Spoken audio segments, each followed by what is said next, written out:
Hey family, welcome back to my channel Shiv Sugani blog में आपका स्वागत है। तो कैसे हो आप सब? आई होप कि आप सब बहुत अच्छे होंगे। तो शाम का टाइम हो चुका है, हम चल रहे हैं खाना पीना करने। क्या बनाएंगे सोच रहे हैं। मम्मी बोल रही है सब्जी तो दिन का जो बना के गई थी वो पड़ा हुआ है और सिर्फ रोटी बना देना है। और तो सिर्फ रोटी बनेगा मे बी। उसके बाद देखते हैं तो कुछ उसके साथ चटनी वगैरह बना लेंगे। और मेरी बिट्टो रानी गई है खेलने कूदने छत पे, और इधर बारिश हो रहा है। तो बारिश हो रहा है तो आके बोल रही है मम्मी, एक लड़की है इशिका, तो उसके घर में चली जाऊं। तो उसके घर वो गई अभी फिलहाल। और यहाँ से मैं क्या देख रही थी, एक सेकेंड आप सबको, इतना प्यारा बच्चा, मैं दिखा नहीं सकती, किसी का प्राइवेसी हो सकता है। तो इतना प्यारा बच्चा इतनी सुंदर एक्टिविटी कर रहा है, इतनी सुंदर एक्टिविटी कर रहा है। और यहाँ मैं बैठी हुई हूँ बरामदे में। मेरी बिट्टो रानी क्या लगा के रखी है ये देखें। और मैं यहाँ पे बरामदे में बैठी हुई हूँ फिलहाल के लिए। और क्या बोलूँ, आप सबका सपोर्ट प्यार, ये देख के आप लोगों ने, एक होता है ना जिंदा लाश, सॉरी मरे हुए लाश को जिंदा किया है। मतलब सिर्फ एक शरीर जिंदा था, बाकी उसके मन आत्मा हर जगह से मतलब पूरी तरीके से खत्म हो चुका था, डिस्ट्रॉय हो चुका था। बट थैंक्स टू आप सब जिसने फिर से, मतलब कि आप सब के लिए ये सब सारी चीजें नॉर्मल होंगी, बट कहीं ना कहीं आप सबका सपोर्ट और प्यार देख के मेरे अंदर फिर से वो जीने का उम्मीद। आप सब जो इसी तरह प्यार बना के रखे, ये कनेक्शन टूटना नहीं चाहिए, आपका और हमारा कनेक्शन टूटना नहीं चाहिए। और बाकी तो अब जब मेरे ऊपर मुसीबत पड़ी है तो उसको तो झेलना है, और धीरे धीरे ये मुसीबत भी मैं सॉल्व कर लूंगी।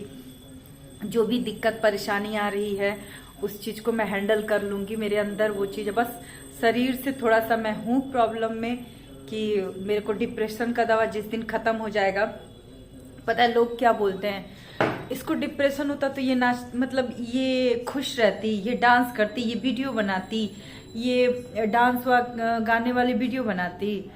तो अब मैं क्या ही समझाऊं, डिप्रेशन का मतलब क्या है कि मैं एकदम उस गहराई में जाके उस चीज से निकलने का नहीं कोशिश करूं, उस चीज से मैं निकलने का कोशिश करूं, मैं खुद को एक्सप्रेस करूंगी, मैं खुद के बारे में बताऊंगी। रही थी अंदर ही अंदर, अब मैं जब खुलने लगी हूँ, बताने लगी हूँ डिप्रेशन वाले मरीज को, तो और एक जगह पे, हाँ, जो एकदम हद से ज्यादा डिप्रेशन था मेरे ऊपर, जो मेरे को तो ना तो गाना अच्छा लगता था ना कुछ। जब वो शुरू में गए थे, उससे उभरने में मेरे को कम से कम 6 महीना 8 महीना लग गया। एकदम ऐसी सुनसान, खाना बना रही हूँ, कुछ भी कर रही हूँ, बट धीरे धीरे मैं जॉब पकड़ी, नोएडा में जॉब पकड़ी। वहां से कुछ को संभाल, वहां से कुछ क्या, वहां से बहुत संभल गई, बहुत ताकतवर हो गई उस समय मैं। उसके बाद फिर से जॉब छूटा, मैं आई, घर पे आ गई, और पूरा एकदम कॉन्फिडेंस था उस समय। ऐसा हो गया था कि कॉन्फिडेंस फिर से फिर मैं घर पे आई, फिर वही से सारी चीजें सुनने लगी, ये होने लगी। और फिर से उसी याद में, क्योंकि मेरे ससुराल में जाके मैं रही, और उसी याद में वो घर हुए, मतलब जगह जगह उसका फोटो, तस्वीर, फोटो वगैरह जब मैं फिर से देखने लगी, फिर से मैं उसी जोन में जाने लगी। वही मैं अपने घर पे, परिवार पे बोलती थी कि मैं अपने सास ससुर को यहाँ पे रखूंगी, लेकिन फिलहाल के लिए मैं वहां पे जा रही हूँ। तो मैं उसी जोन में घुस रही हूँ, क्योंकि सब जगह वो दिखाई दे रहे हैं, वो घर, वो बचपना, मतलब जो भी वो बोले हैं, किस्सा अपना सुनाए हैं, वो सब मेरे कान में गूंजने लगता है वहां जाने के बाद।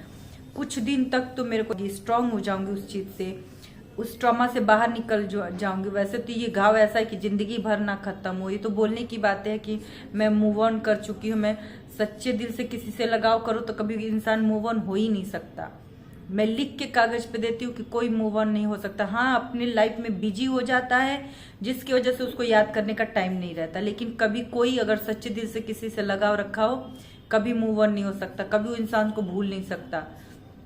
मैं ये बात अगर बोलूं कि मेरे 2400 घंटा मेरे दिमाग में, दिल में, मैं आंख भी बंद करूं तो भी, तो मैं चाहती हूं कि जल्दी से ये सारी चीजें खत्म हो जाए, जल्दी से खत्म हो जाए बस।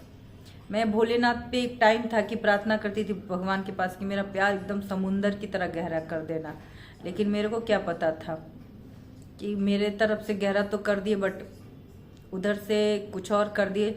लेकिन अब मैं भगवान के सामने खड़ी होती हूँ तो एक ही बात बोलती हूँ कि एकदम जितनी जल्दी हो सके नफरत प्यार जो भी फीलिंग हो सब खत्म कर दो, एकदम साफ कर दो। मेरे दिमाग में भी ना ऐसे कि ऐसा कोई इंसान था लाइफ में, इस तरीके से मेरा बना दो, मतलब मेरे को बना दो कि वो इंसान को सामने भी किसी के साथ देखूं या कुछ भी देखूं, कुछ भी मेरे को मात्र इंच मात्र भी फर्क ना पड़े।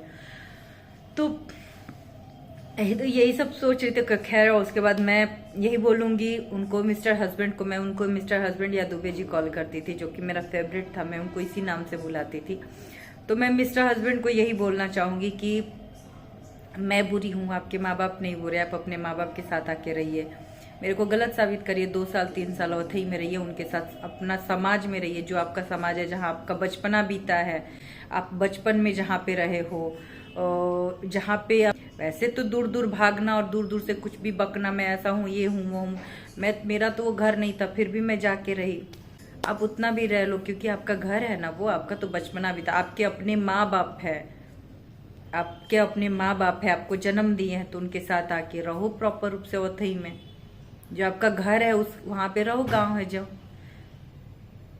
अब तो इंटरनेट का जमाना है, अब तो आप इस बात के लिए झूठ भी नहीं बोल सकते कि मेरा ऑफिस है, ऑफिस से ये करूंगा वो करूंगा। हम लोग जैसे इंसान को ऑफिस जाना आना जरूरी है, हम लोग घर पे बैठ के नहीं, क्योंकि आप तो IT engineer work from home भी कर सकते हो। प्रोजेक्ट अब तो अच्छा खासा है, पापा जी के पास पैसा, प्रोजेक्ट घर पे खरीद देंगे, घर पे बैठ के प्रोजेक्ट बनाइए, गलत साबित कर दीजिए मेरे को, अपने मम्मी पापा के साथ रहिए आकर, मम्मी पापा के साथ रहिए आके 2 साल 3 साल बिना किसी भी, कोई अगर नहीं है लड़की आपके लाइफ में, जैसा कि आप सबको ढिढोरा पीट रहे हो या पीटते थे, अभी तो कहाँ गायब हो आई डोंट नो, बट अब जो ढिढोरा पीट रहे कोई लड़की नहीं है, तो आप अपने फैमिली के साथ रहो, गलत साबित कर दो।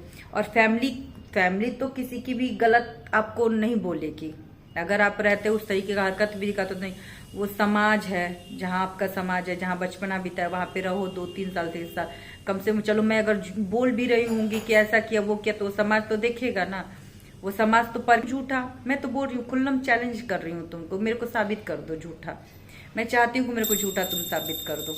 जाके रहो अपने उस समाज में, जिस समाज में तुम पले बड़े हो, जिस समाज में तुम्हारी तरक्की हुई है। अब तो अगर क्या बोलता है, जितना भी प्रूफ है मेरे पास है, जो भी है, अगर कोई सोचेगा भी तो यही बोलेगा चलो वो कल के दिन था, आज के दिन का स्टाइल देखिए, मोबाइल देख के। ए लड़की चलो मोबाइल रखो, खा के जल्दी से पढ़ने बैठो, अब पढ़ना है, हो गया। और मैं भी जल्दी जल्दी जा रही हूँ, जल्दी से पढ़ने। तो मोबाइल रख दो, साइड में रखो, इसको समझाइए, मोबाइल देखती है खाते वक्त। इतना बड़ा कवर डाल रही हो, मुंह में अटक गया तो, कि जल्दी जल्दी से खाना निपटा के खत्म करे, यही इरादा है ना? तुम हाँ? किसका घर है? मेरा मामा का। मामा का। बहुत लोग नहीं जानते हैं तो बता दो, ये घर किसका है? इधर देख के बोलो। मामा का। ये घर किसका है? मामा का। मामा का। मेरी बहन का। तो बहुत लोगों को गलत फहमी होगा कि ये मेरा घर, तो ये नहीं है, ये मेरा मायके है, गाँव है, यहाँ पे ये मायके है। तो इस तरीके से मैं रह रही हूँ यहाँ पे। अभी फिलहाल कोई नहीं, अगर कोई होता भी तो भी मैं, केस है, मुकदमा है, मेरा मतलब मायका है, तो मैं आऊँगी ही आऊँगी। तो आती थी तो वो जो तीसरा रूम आती थी तो इसी रूम में सेटल हो जाती थी। ये जो बक्सा है यहाँ पे, ये यहाँ पे नहीं रहता था, ये यहाँ पे जो चौकी लगी है यहाँ पे रहती थी और इसी पे मैं सोती थी, वहीं पे इसी रूम में। ये रूम जो है बरामदा है अभी, ये देख लीजिए। चलिए इसको हम अच्छे से होम टूर कराएंगे फिलहाल।